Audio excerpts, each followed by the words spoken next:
वाटप झालेलं नाहीये. पूर्ण अधिवेशन बिनखात्याच्या मंत्री आज संध्याकाळी खाते वाटप जाहीर होईल. असं आहे की अनेकांचं मत आहे ईव्हीएम मुळे काहीतरी घोटाळा आहे. आमच्या बाजूला विजयी झाले ते 10-15 हजारात विजयी झाले.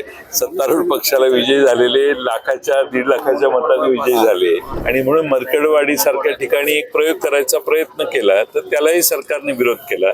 त्यामुळे शंका वाढते. सर्टिफिकेट हातात ज्या आमदारांच्या मिळालं त्यात आमच्या आमदारांची संख्या कमी आहे, त्यांच्या आमदारांची जास्त आहे म्हणून त्यांचं सरकार आलं.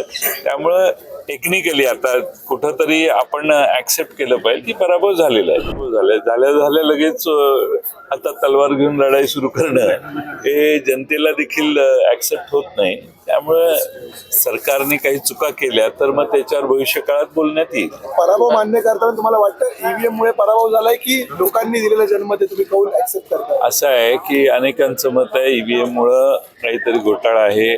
आमच्या बाजूला विजयी झाले ते 10-15 हजारात विजयी झाले. सत्तारूढ पक्षाला विजयी झालेले लाखाच्या 1.5 लाखाच्या मतांनी विजयी झाले आणि म्हणून महाराष्ट्रातल्या जनतेच्या मनात शंका आहे आणि म्हणून मरकडवाडी सारख्या ठिकाणी एक प्रयोग करायचा प्रयत्न केला तर त्यालाही सरकारने विरोध केला. त्यामुळे शंका वाढते. पण आमचा पराभव शेवटी सर्टिफिकेट हातात ज्या आमदारांच्या मिळालं त्यात आमच्या आमदारांची संख्या कमी आहे, त्यांच्या आमदारांची जास्त आहे म्हणून त्यांचं सरकार आलं.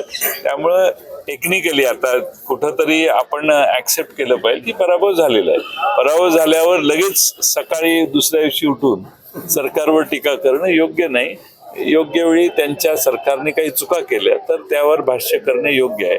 आपल्याला आपण विरोधी पक्षात बसलो म्हणून लगेच सुरू करणं हे मला वाटतं की ताबडतोबीनं आवश्यक नाहीये. संजय राऊतांनी पण याचं पालन केलं पाहिजे का? रोज सकाळी टीका सुरूच आहे अजून त्यांची. संजय राऊत हे आमच्या सगळ्यांच्या वतीनं जनतेच्या भावना मांडत असतात. त्यामुळे त्यांना तो अधिकार आहे. त्याबद्दल